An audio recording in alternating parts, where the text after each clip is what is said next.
He stood in a line of shadows. The snow beneath his bare feet was stained with blood, ash, and silence. Around him, men hollowed by hunger, eyes emptied of hope, walking skeletons in striped uniforms. Viktor Frankl had lost everything: his home, his career, his freedom, his family, murdered in the gas chambers of Auschwitz. And yet, in the heart of hell, when every reason to live had been ripped away, he discovered something most of us never do: the meaning that no suffering could destroy. Imagine this for a moment. You wake up tomorrow, and everything you love is gone. Your family, your identity, your future. You're thrown into a world where cruelty is law, where death breathes down your neck every second, where every dream, every possession, every right to your own name is stripped away. Would you still find a reason to live? That question haunted Viktor Frankl every single day. And in trying to answer it, he uncovered a truth so powerful it changed the way psychology understands human strength forever. At first, he was just like everyone else in the camp. Broken, starving, defeated. He watched men die not just from hunger, but from hopelessness. Because when a person loses their why, their body soon follows. Frankl wrote later, "Those who have a why to live can bear almost any how." But back then, in that cold, endless nightmare, he didn't yet understand it. He was still searching.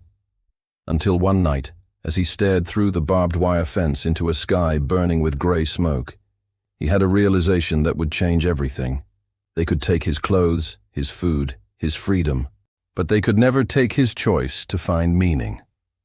That was the moment Viktor Frankl became free, inside the walls of a concentration camp. Because freedom, he realized, isn't something given by the world. It's something you choose, even when the world takes everything else away. That's the first secret to surviving hell. You are not what happens to you. You are what you decide it means.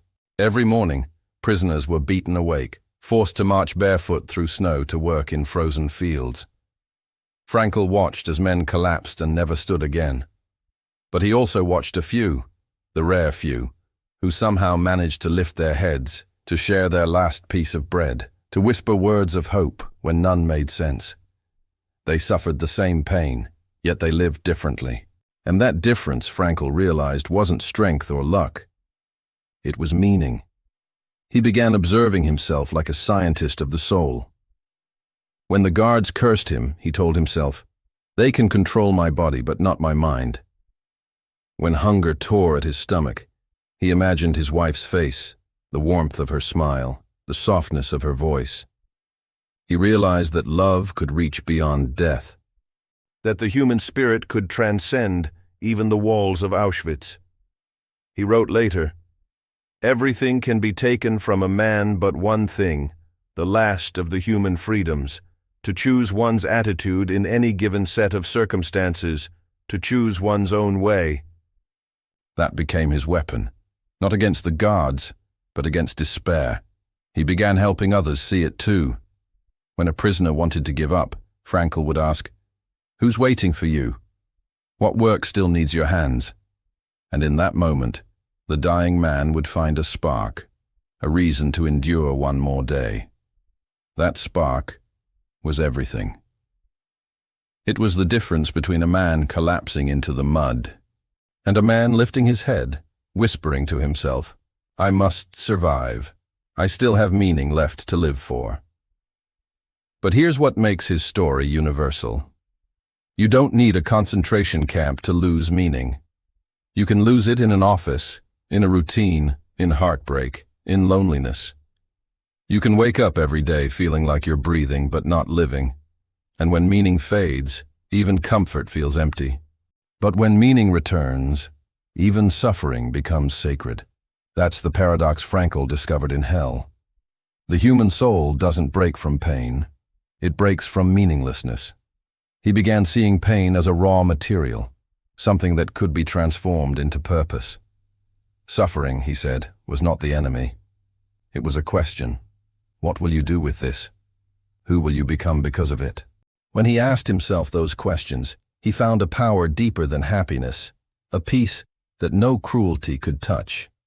That's why, even surrounded by death, he chose to keep living. Because he realized that his suffering itself could become a message, a story that might one day help someone else survive their own darkness. And that is the first key to Viktor Frankl's secret. Meaning is not found in pleasure, comfort, or control. Meaning is found in the courage to rise, even when there is no reason left to rise. The world will strip you, life will test you. But if you can still choose your attitude, you are still free. Years later, when he wrote Man's Search for Meaning, he said something that echoes through time. When we are no longer able to change a situation, we are challenged to change ourselves. That's what he learned in the darkest place on earth, that even in hell, there is still a space of freedom inside you. A space where you can still choose love over hate, faith over despair, and meaning over nothingness. That space is the soul, and once you find it, you can survive anything. He survived hell not because he escaped it, but because he found heaven within it. There's a moment that changes everything. The moment you realize that life doesn't owe you comfort, but it always offers you meaning. Viktor Frankl didn't just survive a concentration camp. He discovered the map of the human soul, a path that begins in pain and ends in purpose. He realized something that most people spend their whole lives trying to avoid. Suffering is not the opposite of happiness. It's the doorway to it. When people lose meaning, they begin to fall, quietly, slowly, invisibly.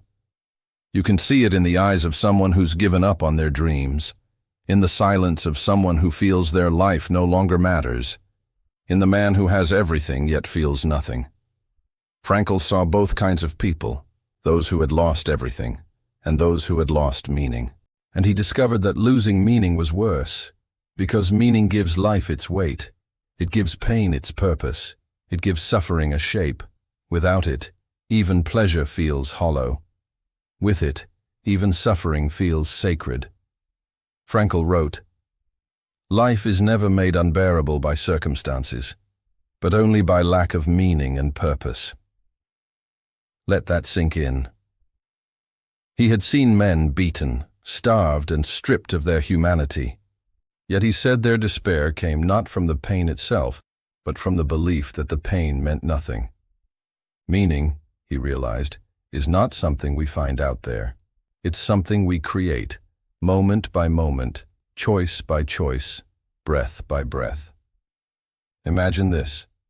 2 prisoners shovel snow for 12 hours straight. Both are exhausted, starving, trembling. One curses the world, muttering, "What's the point?" The other whispers, "If I survive, I'll tell the world what I saw. I'll turn this into something." Same pain, different meaning, different destiny.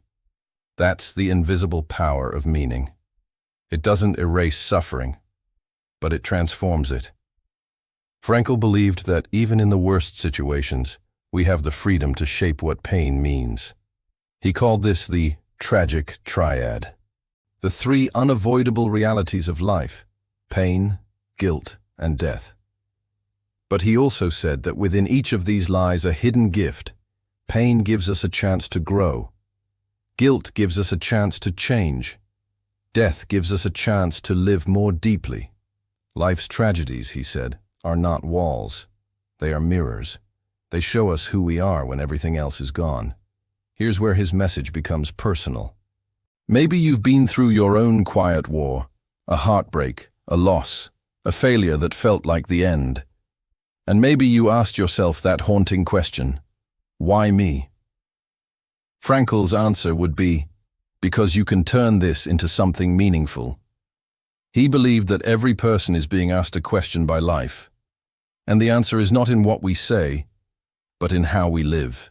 In the camp, when everything was taken from him, he started asking himself, what does this suffering demand of me? That question changed everything. Instead of asking, why is this happening to me? He asked, what can I do with this? And in that simple shift, he found power again. He began seeing himself not as a victim, but as a witness. He was living proof that even the worst hell could not destroy the human will to create meaning. Frankl wrote, "When a man finds that it is his destiny to suffer, he will have to accept his suffering as his task, his single and unique task. That doesn't mean we should glorify pain. It means we must transform it. Every scar can either be a wound or a story. And that choice, that small, silent human choice, is what separates despair from hope." There's a story he told once about a fellow prisoner who was ready to end his life. The man said, "I have nothing left to live for." Frankl looked at him and replied softly, "Then live for the thing still waiting for you." The man hesitated. Frankl continued, "Maybe it's someone who loves you. Maybe it's something you were meant to finish. Maybe it's simply to prove that even here, the human spirit can remain unbroken." That conversation saved the man's life, because sometimes what we need isn't a reason to live for ourselves, but for something bigger than ourselves. Frankl called this self-transcendence, the ability to rise above ourselves, to serve something greater, to find meaning, not in comfort, but in contribution. He believed that the more you chase happiness, the more it runs away. But if you chase meaning, happiness quietly follows. That's the paradox of life. You only find yourself when you stop living just for yourself. So how do you apply this today, in your normal, modern, busy, digital life? It starts with a question. Not, what do I want from life? But what is life asking of me? Every problem you face is an invitation to answer that question. Every heartbreak is a message. What will you do with this pain? Every loss whispers, what meaning will you give this moment? Viktor Frankl's life became proof of this truth. He lost his family, he lost his freedom, but he never lost his purpose, because purpose was not outside of him. It was inside him, in how he responded, in how he chose to love, in how he refused to let the darkness decide who he would become. That's the power of meaning. It doesn't make suffering disappear. It turns it into strength. Pain can destroy you, or it can build you. It depends on what story you choose to tell. And that story, Frankl taught us, is your ultimate freedom.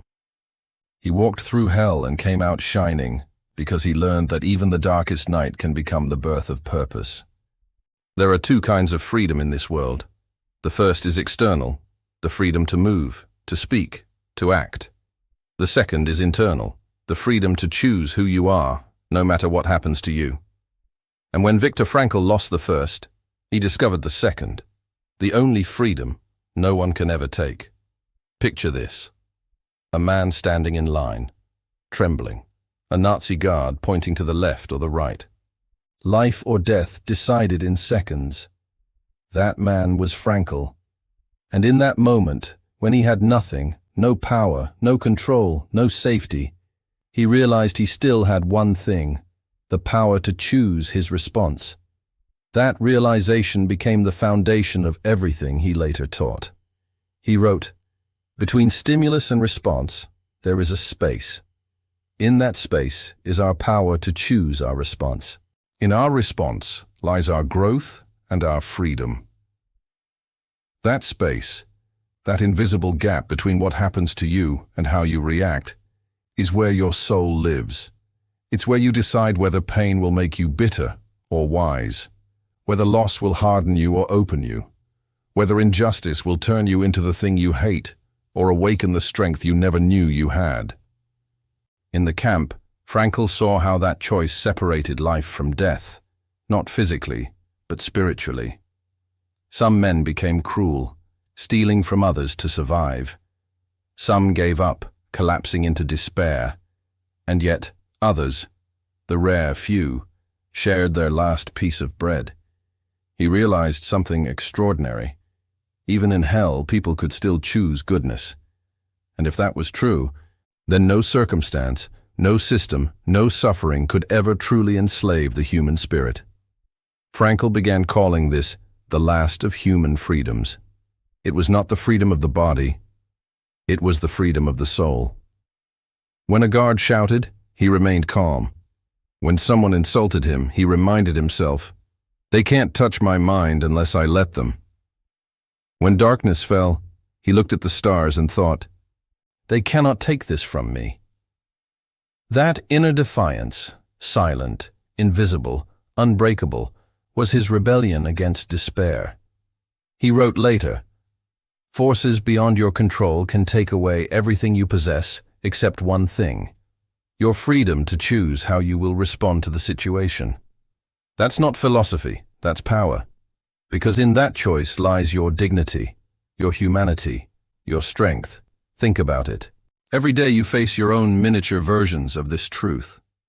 When someone insults you, you have a space, a second, before you react. In that space, you decide whether to be ruled by anger or guided by peace. When life disappoints you, you have a space before you spiral into bitterness or rise into growth. That space is small, but it's everything.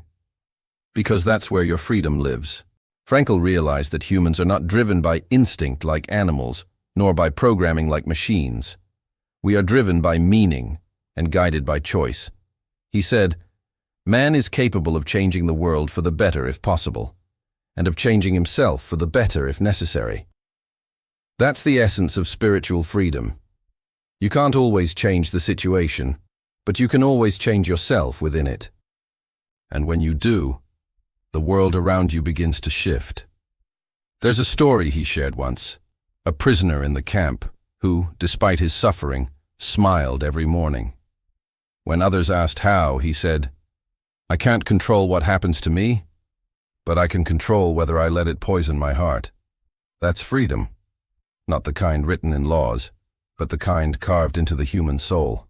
We all want control over life, people, circumstances. But Frankl taught that the real power isn't in control, it's in mastery of response. Because control is external and always fragile. But mastery, that's internal, and nothing can destroy it. He compared it to the weather. You can't stop the storm, but you can decide how to walk through it.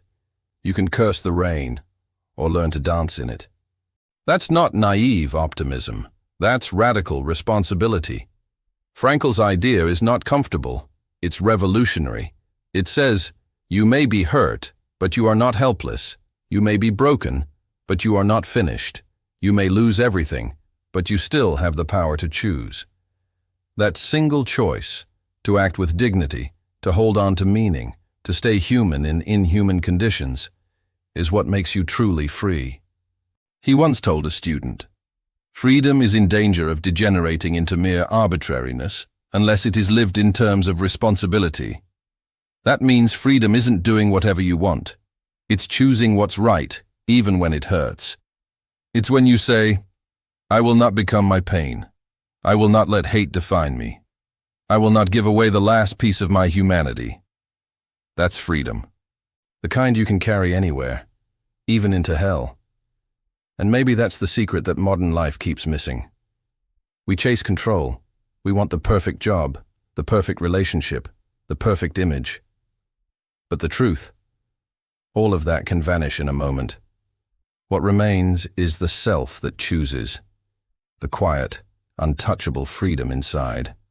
That's where peace begins. That's where resilience is born. That's where meaning becomes real. They could chain his body, starve his flesh, silence his voice, but they could never imprison his spirit. Because Viktor Frankl had discovered the only true freedom, the power to choose who he would be, no matter what the world became. When the war finally ended, Viktor Frankl walked out of the concentration camp with nothing. No family, no home, no possessions, only the memory of suffering and the knowledge of what it had revealed. He had seen the worst that humanity could become, but he had also witnessed the best, the unbreakable spirit that survives in the darkest hour. That was the paradox of his existence. He had been to hell, and he had found heaven there. Most people, after such horror, would want to forget, to bury the memories, to escape the pain. But Frankl did the opposite. He turned toward it. He understood that pain, when faced with courage, could become a teacher. He once said, "Suffering ceases to be suffering at the moment it finds a meaning." He had found that meaning, and now he felt a duty to share it. When he returned to Vienna, the world saw only a quiet man in a doctor's coat. But inside him lived the weight of millions of souls, their pain, their hopes, their silent cries for meaning. He began writing Man's Search for Meaning, not as a book, but as a message to anyone who had ever stood on the edge of despair. He wanted people to understand this. You don't have to escape pain to find peace. You have to transform it. He wrote not with bitterness, but with clarity. Not with anger, but with compassion. He didn't curse life for its cruelty. He thanked it for its depth. Because life, he realized, is not about avoiding suffering. It's about discovering why it's worth enduring. And that why, that sacred thread of meaning, is different for each of us. For one person, it may be love. For another, creation. For someone else, responsibility. Frankl called these the 3 paths to meaning. Through work, creating something of value. Through love, caring deeply for another human being. Through suffering, transforming unavoidable pain into strength. He taught that even if life strips you of the first 2, the third, suffering, can still give you meaning, because even in despair you can still choose how you bear it. Frankl's message wasn't comforting. It was awakening. He didn't promise happiness. He promised truth. He said, "Happiness cannot be pursued. It must ensue. It is the unintended side effect of one's dedication to a cause greater than oneself." That's why the survivors who found meaning lived differently afterward. They didn't chase pleasure. They didn't cling to security. They lived with a kind of sacred seriousness, a knowing that every breath, every act of kindness, every choice mattered. Because when you've walked through death, you stop wasting life.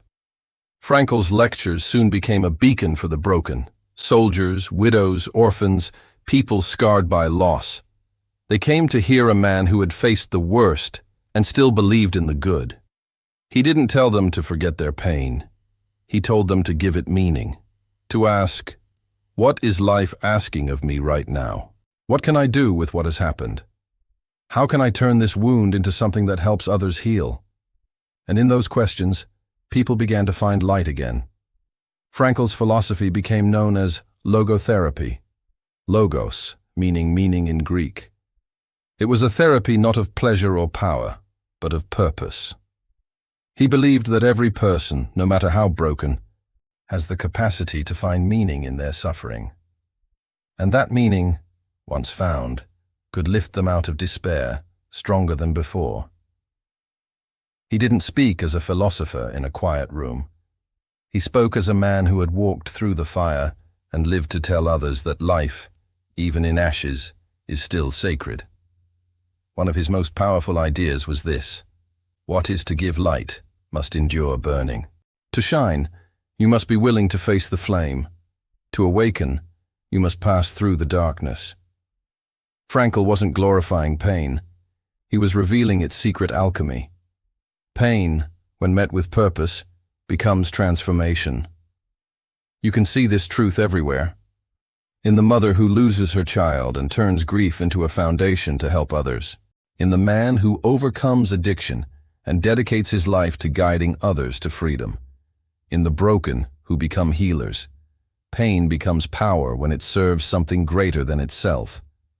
That was Frankl's ultimate lesson, the one he learned not from books, but from ashes. Meaning is stronger than misery. And that's what he left behind. Not a theory, but a legacy of courage. He proved that even when life breaks you, you can still rebuild from the inside out. You can turn despair into wisdom. You can turn loss into empathy. You can turn the ruins of your past into a temple for others to find hope. Because the soul, once awakened, never returns to sleep. So if you're watching this, and you've walked through your own kind of hell, remember this. The pain you carry is not meaningless. It's the raw material of your purpose. Don't run from it. Shape it. Use it. Turn it into light. Because someone out there will survive their darkness, because you refuse to be destroyed by yours. Cinematic closing line. Viktor Frankl survived hell, not because he escaped it, but because he transformed it. He showed the world that the deepest meaning in life is not found in pleasure or success, but in the courage to suffer well, to love fiercely, and to rise, even when the world burns. And maybe that's the real secret to finding meaning, not asking, "What do I want from life?" but whispering, "What is life asking from me?"